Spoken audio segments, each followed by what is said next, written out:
अस्सलाम वालेकुम my YouTube family, welcome back again to my channel. I hope आप सब ठीक होंगे। मैं भी बिल्कुल ठीक हूँ अल्हम्दुलिल्लाह। तो जनाब, आज के ब्लॉग में मैं आपके साथ बहुत ही मज़ेदार करेले गोश्त की रेसिपी शेयर करने वाली हूँ। जैसा कि आप सबको पता है कि अभी बकरा ईद गुजरी है, तो बीफ़ या मटन तो आप सबके घरों में लाजमी तौर पे मौजूद होगा। वैसे भी आप मटन या बीफ़ की डिफरेंट तरह की जो रेसिपीज़ हैं, डिशेज़ हैं, वो बना के अपने घर वालों को ज़रूर खिलाते होंगे। तो आज आप मेरी रेसिपी को ज़रूर ट्राई कीजिएगा, क्योंकि ये बहुत ही ज़्यादा मज़ेदार बनते हैं और इसमें जो करेलों की कड़वाहट होती है वो बिल्कुल भी नहीं होती है। अच्छा, एक बात मैं आपको बताती चलूँ कि बेसिकली जो करेलों का ओरिजिनल टेस्ट होता है वो कड़वा ही होता है। लेकिन करेलों की जो कड़वाहट है या जो इसका कड़वापन है, उसको दूर करने के लिए जो टिप इस्तेमाल की जाती है, जो कि बहुत ही ज़्यादा ईज़ी है, वो मैं आपके साथ अभी शेयर करूँगी। इसलिए आपने वीडियो को बिल्कुल भी स्किप नहीं करना, वीडियो को आपने लाजमी एंड तक देखना है। तो यहाँ पे मैंने तकरीबन 1 किलो यानी 1 केजी के करीब करेले ले लिए हैं और इनको मैं छुरी की मदद से जो इसके ऊपर स्किन है उसको खुरच दूँगी। अक्सर मैंने देखा है कि लोग जो हैं वो इसकी स्किन को बिल्कुल ही पील ऑफ कर देते हैं, लेकिन आपने ऐसा बिल्कुल भी नहीं करना।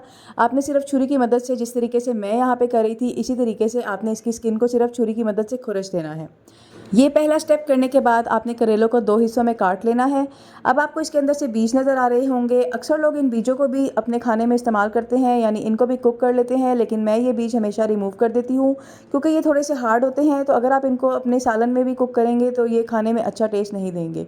तो मैं आपको यही सजेस्ट करूँगी कि इन सीड्स को आप इस तरीके से छुरी की मदद से जो है वो निकाल दीजिएगा और करेलों को जो है ना आपने बिल्कुल अंदर से क्लीन कर लेना है।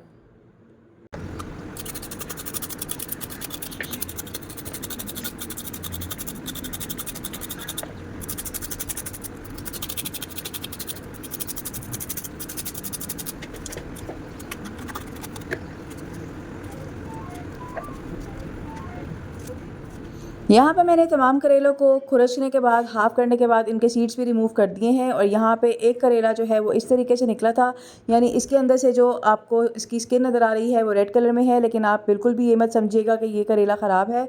अगर गला हुआ हो तो वो आप उसको डिस्कार्ड कर सकते हैं, लेकिन अगर आपको इस कंडीशन में करेला मिलता है तो आप इसको यूज़ कर सकते हैं। अब यहाँ पे मैंने तमाम करेलों को अच्छे तरीके से वॉश कर लिया है और अब मैं आपको इसकी कटिंग करने का तरीका बताऊँगी। इस तरीके से जो आपने हाफ़ किया हुआ करेला था, आपने अपने हाथ में ले लेना है और छुरी की मदद से इस तरीके से आपने इसकी कटिंग कर लेनी है। ये स्लाइसेस आपने ना बहुत बारीक करने हैं, ना ही बहुत आपने इनको मोटा कट करना है, क्योंकि अभी हम इन करेलों को फ्राई करेंगे। फ्राई करने के बाद ये ऑलरेडी श्रिंक हो जाते हैं। तो आपने इसकी कटिंग जो है वो बहुत मुनासिब करनी है। यहाँ पे देखें, इस तरीके से आपने तमाम करेलों की जो है वो कटिंग कर लेनी है। और ये देखें, एक करेला बीच में से रेड कलर में निकला था, यानी इसके सीड्स भी बिल्कुल रेड कलर के थे और अंदर से इसकी स्किन भी रेड कलर की थी। तो अल्लाह की शान है कि बज़ाहिर एक जैसे दिखने वाले करेले अंदर से कितने मुख्तलिफ हैं। इसी तरह इंसान का अंदर है। कभी कभार मैं सोचती हूँ कि बज़ाहिर इंसान बिल्कुल तंदुरुस्त नज़र आ रहा होता है, लेकिन अंदर उसके क्या कुछ चल रहा होता है, या तो वो खुद जानता है या अल्लाह ताला जानते हैं। तो अल्लाह ताला सबको अपनी अमान में रखें, सेहत और तंदुरुस्ती के साथ रखें और किसी को भी किसी भी बड़ी आजमाइश में ना डालें। तो यहाँ पे तमाम करेलों की जो है वो मैंने कटिंग कर ली थी और अब मैं इसके ऊपर जो है वो 2 टीस्पून सॉल्ट जो है वो स्प्रिंकल कर रही हूँ। और यही मेन टिप है करेलों की करवाहट को और इसके कड़वापन को दूर करने की, कि जब आप करेलों को इस तरीके से कट कर लेंगे, उसके बाद आपने तकरीबन 2 टीस्पून सॉल्ट जो है वो इसके ऊपर स्प्रिंकल कर देना है और इसको इस तरीके से अच्छे से शेक कर लेना है, ताकि तमाम सॉल्ट जो है वो तमाम करेलों के ऊपर कोट हो जाए, कवर हो जाए। और फिर हम इसको तकरीबन आधे घंटे के लिए, या अगर आपके पास टाइम है तो आप 1 घंटे के लिए भी इसको ढक के रख सकते हैं। तो यहाँ पे मेरे पास भी टाइम था, तो मैंने इन करेलों को तकरीबन 1 घंटे के लिए छोड़ दिया था। इस दौरान करेलों की तमाम करवाहट जो है वो निकल गई थी और सॉल्ट ने भी अपना पानी छोड़ दिया था। और अब हम इसकी यहाँ पे अच्छे तरीके से कह लें धुलाई करेंगे, अच्छे तरीके से इसकी वॉशिंग करेंगे, ताकि जो सॉल्ट हमने इसको लगाया था वो अच्छे तरीके से रिमूव हो जाए और जो इसका कड़वापन है वो भी बिल्कुल निकल जाए। तो यहाँ पर मैंने इन करेलों को तकरीबन 3-4 पानी से अच्छे तरीके से मसल मसल के वॉश कर लिया था। आपने बहुत ज़्यादा सख्त हाथ भी नहीं लगाने कि करेले जो हैं वो टूट जाएँ, क्योंकि ये सॉल्ट में जो है वो कवर हुए हुए थे तो काफ़ी ज़्यादा सॉफ्ट हो जाते हैं। लेकिन आपने बहुत सख्त हाथों से इनको नहीं मसलना, हल्के हल्के हाथों से आपने इनको वॉश कर लेना है और तकरीबन 3 से 4 पानी आपने इनको वॉश करना है, ताकि करेले जो हैं वो बहुत अच्छे से क्लीन हो जाएं और तमाम सॉल्ट जो है वो इसके ऊपर से उतर जाए। इसके बाद मैं आपको एक और मेन टिप बताऊंगी कि आपने अब करेलों के साथ क्या स्टेप करना है। तो देखिए यहाँ पे तमाम करेलों को मैंने अच्छे से जो है ना 4-5 पानी से वॉश कर लिया था और इसको मैंने एक बास्केट में डाल दिया है। अब आप कोई भी कपड़ा ले सकते हैं, कोई भी नैपकिन ले सकते हैं, कोई भी दस्तरखान ले सकते हैं। यहाँ पे मैंने एक दस्तरखान ले लिया था और अब मैं इस तरीके से थोड़े-थोड़े करेले जो हैं वो इस कपड़े के अंदर डालूँगी और इसको बहुत अच्छे से निचोड़ लूँगी ताकि करेलों के अंदर जो करवाहट है वो भी निकल जाए, एक्स्ट्रा सॉल्ट है वो भी निकल जाए और साथ जो इसके अंदर पानी है उसको भी हमने रिमूव करना है। तो आपने बहुत अच्छे से जो है ना टाइट हाथों से आपने इसका तमाम पानी जो है करेलों का वो निचोड़ देना है, निकाल देना है। इसी तरीके से तमाम करेलों को हम इसके जो पानी है एक्सेस पानी उसको निकाल लेंगे और फिर हम इनको एक बोल में शिफ्ट कर देंगे, क्योंकि अब हमने इस स्टेप पे करेलों को फ्राई करना है। तो अगर अब इसके अंदर पानी होगा तब भी ऑयल में बहुत ज़्यादा छींटे हो जाएंगी और करेले अच्छे से फ्राई नहीं होंगे। तो आपने इस स्टेप को लाजमी करना है। ये थोड़ी सी मेहनत होती है, थोड़ा सा इसमें एफ़र्ट होती है, थोड़ा टाइम लग जाता है, लेकिन आप यकीन करें कि आप जब ये रेसिपी ट्राई करेंगे तो आपके सब घर वालों को बहुत ज़्यादा पसंद आएगी। तो यहाँ पे मैंने तमाम करेलों को जो है वो अच्छे से निचोड़ लिया था और यहाँ पे मैं टेस्ट करके देख रही थी कि इस मोमेंट पे इन करेलों के अंदर से कड़वाहट बिल्कुल निकल चुकी है। अब चूँकि मैं करेले गोश्त बना रही हूँ तो गोश्त के लिए भी मैं आपको एक टिप बताती हूँ कि जब भी मैं गोश्त की कोई भी जो रेसिपी ट्राई करती हूँ तो मैं कुकर के अंदर थोड़ा सा पानी डाल लेती हूँ अंदाज़े से और गोश्त को जो है मैं बग़ैर जो प्रेशर लगाए जो है वो 1-2 बॉयल आने देती हूँ कवर करने के बाद। इससे ये होता है कि अगर गोश्त के अंदर कोई स्मेल मौजूद है या कोई भी इसके ऊपर गंदगी लगी हुई है, कोई भी जो जर्म्स वगैरह हैं वो सब रिमूव हो जाते हैं और आपका जो मीट है या मटन है या बीफ है वो बिल्कुल क्लीन हो जाता है। तो आप भी इस स्टेप को ज़रूर फॉलो कीजिएगा। आप जब भी इस स्टेप को फॉलो करेंगे तो आप मुझे यकीन करें दुआएं देंगे, क्योंकि ये इससे गोश्त के अंदर जो स्मेल होती है ना बिल्कुल ख़त्म हो जाती है। तो इस मोमेंट पे मैंने कढ़ाई में ऑयल भी रख लिया हुआ था गर्म होने के लिए और अब मैं इसके अंदर करेलों को फ्राई कर लूँगी। और आपने बिल्कुल लो हीट के ऊपर करेलों को फ्राई करना है, क्योंकि अगर आप हाई फ्लेम पे करेंगे तो करेलों का जो है कलर वो चेंज हो जाएगा और करेले जो हैं वो बहुत अच्छे से फ्राई नहीं होंगे। तो जब भी आपने करेलों को फ्राई करना है आपने मीडियम टू लो फ्लेम के ऊपर इनको फ्राई करना है।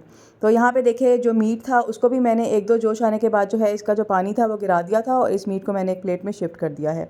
तो इस दौरान करेले भी फ्राई हो रहे हैं। अब हम गोश्त के लिए जो मसाला है उसकी तैयारी कर लेते हैं। तो इसी कुकर के अंदर मैंने तकरीबन हाफ़ कप के करीब ऑयल ले लिया है और एक बड़े साइज़ की मैं प्याज इसके अंदर काट के डाल दूँगी। साथ ही मैं 1 गट्टी इसके अंदर लहसुन ऐड कर रही हूँ। इन दोनों चीज़ों को मैं इस ऑयल के अंदर 1 से 2 मिनट के लिए फ्राई करूँगी। हल्का सा फ्राई करने के बाद मैं इसके अंदर जो हमने मटन रखा हुआ था वो ऐड कर लूँगी। इसको भी मैं 2 से 4 मिनट के लिए फ्राई करूँगी प्याज और लहसुन के साथ। अब मैं इसके अंदर साबित गरम मसाले ऐड कर रही हूँ, जिनमें मैं 1 छोटा टुकड़ा दालचीनी का ऐड कर रही हूँ, 4 से 5 अदद साबित काली मिर्चें ऐड कर रही हूँ, 2 अदद लौंग ऐड कर रही हूँ और हाफ़ टी स्पून अजवाइन ऐड कर रही हूँ। ये 4 चीज़ें मैंने इसके अंदर ऐड की हैं और अब मैं इसके अंदर जो है हस्बे ज़रूरत सॉल्ट ऐड करूँगी और हाफ़ टी स्पून के करीब मैं इसके अंदर हल्दी ऐड करूँगी। तमाम चीज़ों को मैं अच्छे से 4 से 5 मिनट के लिए फ्राई करूँगी। उसके बाद मैं इसके अंदर पानी ऐड करके गोश्त को गलने के लिए रख दूँगी। रेड चिली पाउडर मैं फ़िलहाल इसके अंदर ऐड नहीं कर रही हूँ, क्योंकि मुझे ये ज़्यादा स्पाइसी नहीं बनाना था और अगर मुझे इसके अंदर स्पाइसेस ऐड करने होंगे तो वो मैं बाद में कर लूँगी, क्योंकि असल में घर में बच्चे भी हैं तो हम बच्चों के लिए जो है वो सेपरेट जो है वो मील जो है वो निकाल लेते हैं। तो इसलिए मैं फ़िलहाल इसके अंदर रेड चिली पाउडर ऐड नहीं कर रही हूँ। अब मैं इसके अंदर हस्बे ज़रूरत पानी ऐड करके इसको प्रेशर लगा दूंगी। आप अपने अंदाज़े के मुताबिक इसके अंदर पानी ऐड कीजिएगा जिस टाइम में आपका गोश्त गल जाता है। तो इसी तरीके से जो है मैंने भी प्रेशर लगा दिया है और यहाँ पे देखिए तमाम जो करेले थे वो फ्राई हो गए हैं और यहाँ पे तकरीबन 10 मिनट में ही जो हमारा मटन था वो बहुत अच्छे से गल गया है और इसको मैंने जो है वो सेपरेट कर लिया था, क्योंकि मुझे अभी मसाले को भूनना है। तो अगर मैं मीट को बीच में ही रहने दूँगी तो मीट बहुत ज़्यादा जो है ना वो टूट जाएगा, तो इसलिए मैंने मीट को सेपरेट कर लिया है। अच्छा, अब जो प्याज और लहसुन वाला मिक्सचर था, यानी जो हमने मसाला बनाया था, इसके अंदर मैंने एक बड़े साइज़ का टमाटर जो है वो ऐड कर लिया है।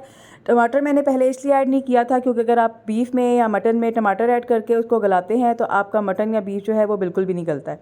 तो आप हमेशा जो है वो टमाटर बाद में ऐड किया करें जब आपका बीफ या मटन गल जाता है। तो यहाँ पे मैंने टमाटर ऐड कर लिया है और टमाटरों की स्किन और इसके सीड्स मैं हमेशा रिमूव कर देती हूँ। जैसा कि आपको पता है कि मैं कभी भी सीड जो है वो सालन के अंदर नहीं ऐड करती हूँ। तो आप भी कोशिश किया करें कि आप भी टमाटरों की जो स्किन है और इसके जो सीड्स हैं उनको रिमूव करके यूज़ किया करें। इसके अलावा 2 इंच का टुकड़ा मैंने अदरक का ले लिया था, उसको भी मैंने कद्दूकश कर लिया था और वो भी इसके अंदर ऐड करके मैंने मसाले को भून लिया है। मसाले को मैंने तकरीबन 80% भूना है और अब मैं इसके अंदर हाफ़ टी स्पून काली मिर्च पाउडर डाल रही हूँ और हाफ़ टी स्पून ही गरम मसाला डाल रही हूँ पिसा हुआ। अच्छे से मैं इसको मिक्स कर लूँगी और जब ये 80% कुक हो जाएगा तो फिर मैं इसके अंदर जो हमने मटन गलाया था वो भी ऐड कर लूँगी और फिर मैं इसको 100% कुक कर लूँगी। इतना मैंने इसको कुक करना है कि मसाला बहुत अच्छे से भुन जाए और इसका जो ऑयल है वो बिल्कुल सेपरेट हो जाए। तो इट मीन्स कि हमारा जो गोश्त का मसाला है वो बिल्कुल रेडी हो गया है और इस मोमेंट पे हम इसके अंदर फ्राई किए हुए करेले ऐड कर लेंगे। करेले ऐड करने के बाद मैं इनको अच्छे से मिक्स कर लूँगी और आप हमेशा जो है वो फ्लैट स्पून यूज़ किया करें जब भी आप मीट वगैरह बना रहे होते हैं, क्योंकि अगर आप राउंड स्पून यूज़ करेंगे तो उससे आपका मीट जो है वो बहुत जल्दी टूटने का डर होता है। तो मैं हमेशा जो है कोशिश करती हूँ कि फ़्लैट स्पून यूज़ किया करूँ। अब मैं इसके अंदर थोड़ा सा पानी ऐड करूँगी, तकरीबन हाफ़ ग्लास के करीब, और इसको मैं हल्की आंच के ऊपर दम पे रख दूँगी ताकि करेले जो हैं वो बहुत अच्छे से गल जाएँ। और यहाँ पे देखिए 10 मिनट में ही हमारा मज़ेदार सा करेले गोश्त जो है वो रेडी हो गया है। हम इसको धनिए और हरी मिर्चों के साथ जो है वो गार्निश कर लेते हैं और इसके साथ आप लेमन सर्व करें। रोटी और मज़ेदार सी ठंडी ठंडी लस्सी के साथ आप इस डिश को एंजॉय करें, यकीन करें आपको मज़ा आ जाएगा। तो आई होप मेरी आज की ये रेसिपी आपको बहुत अच्छी लगी हो। अगर आप मेरे चैनल पे न्यू है तो इसको सब्सक्राइब करें। वीडियो आपको अच्छी लगी है तो इसको लाइक और शेयर भी ज़रूर कीजिएगा। अपना बहुत सारा ख्याल रखिएगा। अल्लाह हाफिज़।